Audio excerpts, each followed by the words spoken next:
Hi friends, welcome back to my training series. I hope you're doing well and I hope you're hanging in there. Well, last week was the Divide 200. And for me it became the Divide 43. So let's talk about what happened and I'll tell you all about it. You know, I've been saying recently in some podcast interviews and just I guess conversations with runners that I think we need to normalize DNFs. And it's time for me to practice what I preach, because after 10 successful 200 finishes, my 11th attempt at the Divide 200 ended earlier than I expected, and I dropped out at checkpoint 3. I'm not sad about it though. I had an amazing time. I had so much fun. So let me tell you a little bit about how everything went. I'll tell you about what I transitioned to after I was done running. And I'll tell you a little bit about the event, and yeah, anyway, it's been quite a week. So, the race started at Castle Mountain Resort up in Alberta. There was 80, well, depending on who you talk to, between 84 and 88 people started the race. And it was a great day. The weather was good at the beginning. The course promises to have the first the second and third sections are promised to be the hardest of the day, and I had watched videos of last year's race that seemed to confirm that. So I went into that first day kind of expecting it to be difficult. The very first section is pretty simple. It goes along a double track ATV sort of trail, mostly flat-ish, that goes about 8 miles to the first aid station where we topped off our water. After that first aid station, that's when the climbs started, and they started in earnest. It was steep. And, you know, some people laugh about some of the trails at places like Bigfoot where there's no switchbacks sometimes. The trails just go straight up the mountain. And that's what we experienced on the way up to the first major ridge in the second section. It was really, really steep. But I felt like I was doing pretty well. I actually took a trick from my friend Scott Jenkins. When I got to the first aid station, I drank a Red Bull to give me some energy up that hill, and I did pretty well up the climb. I didn't feel like I had low energy necessarily, and my breathing wasn't bothering me. But man, it was hard. There was some really, really steep climbs. I saw a couple people that didn't have poles, and I don't know how they managed that. I really needed my poles to get up those climbs. And then after we got up a climb and up over some amazing ridge with amazing views, we were suddenly confronted with a descent that was also very steep. And then right after that descent was another ascent. So it was up and down and then up and down. It was pretty brutal, but the views were really stunning. Everyone talks about how good the views are in that second section, and that's definitely true. But I was struggling a little bit. The more I went on those tough climbs, the more it was difficult for me, and the more I slowed down, and the more I felt that my energy was waning. My breathing, I didn't think was too bad. However, around the time that the last climb was over, we were starting to begin our descent, a long descent down to the second checkpoint. Aaron Fleischer, who is a Cocodona OG and a good friend, he passed me, asked how I was doing, and later he commented that my breathing sounded really bad. I don't remember how bad my breathing sounded at that time, but I'm going to take his word for it. So I do think that maybe my respiratory issues were actually bothering me. I just didn't necessarily know it too much at the time. After all the climbing was done and I was on the descent to the second checkpoint, I did start to get some cramping in my legs, especially in my quads. The descent was steep. I mean, it was pretty brutal. So I must not have been keeping up on my electrolytes as much as I thought I was. So I started experiencing some cramping. So I would take salt pills to try to get back on top. And I think I started to slow down a little bit. More and more people were passing me. And I finally got to that second checkpoint, and I just wasn't feeling very good. I was feeling kind of weak and tired, just kind of generally blah. And unfortunately, the second checkpoint didn't have very much to offer. Due to some permitting issues, the race organizers were really limited in what they could bring to the second checkpoint. But I drank some electrolytes. I just sat down, had a bottle. Then I refilled my bottles eventually. tried to get myself motivated for the next big section. The next big section was about a 7-ish mile, mostly road sort of journey that was kind of rolling, mostly flat, a little bit up and down, before the major climb up Whistler Mountain, which was promised to be very steep. At the bottom of the Whistler Mountain Trail, there was a water drop where we could make sure that we were all topped off. So I stopped there and topped off my water bottles. And right about now, it was starting to get dark. So I took my headlamp out. And as I began the climb, right as soon as I started the climb and my heart rate started to go up just a little bit, all of a sudden my nausea went and I went. I vomited like crazy, really loudly and really violently. I don't think it helped my spirit to have that nausea and getting sick. But I continued up the climb. And then I began the 2-mile climb that had about 2,400 feet of gain. It was so steep. I just unrelenting. I had to relent quite a bit up the climb, stopped quite a few times to take a breath and just think about what was happening.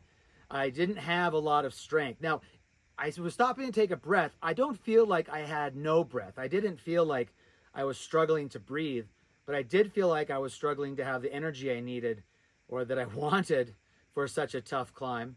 So I would take breaks here again just to sort of see how things were going. Now, it was dark by now, and I could see headlights up ahead of me, so I knew where I was going, and I could eventually even see where there was going to be a little bit of a break in the climb. So I just trudged up the hill at a bit of a slow pace. Finally got to the top, and I was feeling tired, I was feeling demoralized, and I was feeling sad, and definitely feeling demotivated. When I got to the very top of the climb, I eventually found a nice little spot where there wasn't any wind, and I lied down for a few minutes to take a nap. Maybe 5 or 10 minutes. I wasn't sure how long I was down for. Wasn't very long, just enough to sort of reset. So after I lied down for a few minutes, another runner passed by, and I could hear this voice say, "Are you okay?" And I mumbled back that I was, but it was enough to wake me up, and so I decided I would go ahead and get moving again. Pretty quickly, I got behind the runner who had awoken me, and we just sort of trudged together up and down the hills around Table Mountain that always struck me to be a lot steeper and longer than I wanted. They weren't very long, but they were enough to just be pretty, what's the word? They halted me. My pace dropped to about 45 minutes per mile. And every time I would look at my watch and see that I was going at 45 minutes per mile, I started to do some calculations to think about how many miles were left to go and how much time it was going to take me and what the cutoff time was at checkpoint 3. So checkpoint 3 had a cutoff time of 4 a.m. And I started to realize that I was going to get to checkpoint 3 probably after 2 a.m. After a harrowing descent off Table Mountain, which was, again, super, super steep. We had to lose 2,200 feet of vertical in about 2 miles or maybe even less. I don't know. It was a very uncomfortable descent. Again, really hurting my quads as I was trying to get down it. And me and the other runner, we finally arrived at checkpoint 3, I think with about just less than 2 hours to go before the cutoff. I seem to remember that it was 1 hour and 50 minutes. At this point, I had kind of decided my race was over. I was having no fun. My power up the climbs wasn't what I wanted. All of my recovery that I've been trying to get since Cocodona and haven't been getting, I really wished I had. And so, all of the general fitness that I've been missing out on seemed to really be something that I wished I could have had during this. And so I decided that I might be better off transitioning into a volunteer role and helping other runners because I didn't think that I wanted to continue. I was kind of worried about decreasing my fitness even more, coming out of this thing with, really tired legs and blisters and, potentially injuries. Certainly my respiratory system could be degraded even more if I had continued on. So I decided that I was going to sleep at checkpoint 3 and probably not leave. So I got to checkpoint 3. They asked me what I wanted. I decided I was just going to have a couple cups of ginger ale. Then a really great volunteer laid me down, gave me a couple blankets, and I went to sleep for a while. And I started to hear some voices after I woke. I kind of hear voices waking me up after quite some time. And then a volunteer did come to wake me up, and he showed me his phone. He's like, hey, look, you've got 9 minutes to get out of here before cutoff. And so I kind of thought to myself, yeah, this is what's going to happen. I'm going to have my first DNF in a 200, and I don't feel that bad about it. So that's what I did. I got a ride back to the starting line, got into my van, laid down, had a little bit of a nap. And then I proceeded to drive to race headquarters, where I signed up for a volunteer shift. So then I went on and picked up a drop bag that I needed to get from checkpoint 6. And thankfully, while I was at checkpoint 6, I got to see some of my friends who were at that point. They were so far ahead of me in the race.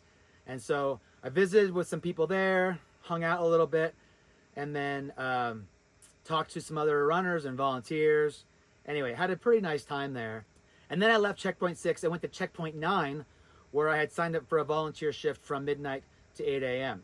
So then I hung out at checkpoint 9 for a while. Most of the runners hadn't come through yet. I think by the time I got there, the first runner had come through, and now we were waiting for the second and third and fourth runners, but they were a little bit a ways away, and then the rest of the pack was quite distant. So I took a little bit of a nap, slept for a few hours, and then proceeded to work and volunteer through the night and help out a couple runners, but it was pretty slow going because there was such space between the runners. But also the weather started to get a little bit worse. Clouds were rolling in, a little bit of rain was starting to happen, so runners were coming in complaining about the trail being really muddy, especially the road entering the checkpoint that we were at. But it was just really great to meet some runners who I knew and meet some runners who I hadn't yet known, so I got to meet some new friends, and I was just having a great time. So my spirit was really getting lifted up as I was volunteering. And even though my legs still hurt, though, my legs took quite a while to feel better from all of the descents that were just so hard. So I was at checkpoint 9 for a while, and then my shift ended at 8 a.m., but I continued to just hang out. And then I saw some more runners come in, and then my good buddy Scott Jenkins arrived, and he basically kind of wanted to have a pacer at that aid station. The pacer he had taken him from checkpoint 6 until checkpoint 9, and then he was going to have another pacer take him from checkpoint 10 to checkpoint 13. So his pacer John needed to have a little bit of a break, and so they asked me if I would want to pace him from checkpoint 9 to checkpoint 10. Now it turns out that section was only like 11 or 12 miles and mostly downhill, and was one of the easier sections of the race. So I felt like I would be in pretty good shape to take Scott along that path. And also, I'm pretty good friends with Scott, and if you watch my videos, Scott and I spent a great deal of Bigfoot 2022 together. So I know Scott's pace, I know how he moves, and I know that at this point in the race, which was 100 and something miles in, I don't even remember exactly, I knew that I'd be able to keep Scott moving and I wouldn't be slowing him down. So I got dressed, became a pacer, and that was also a super fun time. It was great to spend time with Scott on the trail and keep him motivated and keep him moving and sort of pushing him along to get to checkpoint 10 at a place called Coleman in Crow's Nest Pass. Checkpoint 10 is the same place as checkpoint 6, so I had been there earlier when I picked up my drop bag. And so when I was there, I was talking with some of the volunteers, and there was a runner there named Adam who has done a lot of other 200s, and so he told me that they had no volunteers signed up on the overnight shift there at checkpoint 10. So I decided I'd be happy to jump in there and help out too. So I finished my pacing duties. Scott then left with his pacer to move on to checkpoint 13, and then I took a little bit of a nap, and then I went out at about 11 or 12 and then proceeded to volunteer overnight. By this point in the race, it was raining. It had been raining a lot during the day, and it would end up continuing to rain overnight. Runners were coming into checkpoint 10 with all kinds of mud all on their pants. There was a section that Scott and I had done that was pretty steep, and so runners were reporting that by the time they got there, that steep hillside had turned into a mudslide, or I guess they referred to it as a water slide because they rode it down and slid down the hill. There was a lot of mud on the course because of the rain, and everyone was slowed down and was pretty, I guess, bummed out by what the course had turned into. It was wet and it was muddy, but so many runners were just so strong and continuing on. And I had a great time, giving them support and serving them at the aid station, and I was having a lot of fun talking to the volunteers and talking to the runners. So even though the other runners were having a tough time, I was having a great time. I have two other good friends who were in the race, Doug and Drew Watson, and when I had spoken with them earlier, I think at checkpoint 6, let them know what I had done, dropped out so that I could volunteer. They'd been talking about that throughout the remainder of the time until I saw them again at checkpoint 10. They were laughing about how I had really cracked the code and figured it out. I had run the most beautiful part of the course and then transitioned into an easier role. But, I was just so impressed with all the runners. Doug and Drew and Scott and Carol and Aaron and all my friends, they were just doing so well. And plus everyone else who I hadn't met yet. There were so many Canadian runners who didn't seem to think this was all that bad. That everyone was having a tough time and everyone was really struggling, but everyone was so strong, and I was really inspired to see what they were doing. So after checkpoint 10, I went ahead and I drove on to checkpoint 13, where by now the weather had really improved. It was actually really beautiful at checkpoint 13. I got to see Scott come in and see some other runners come in. Doug and Drew came in.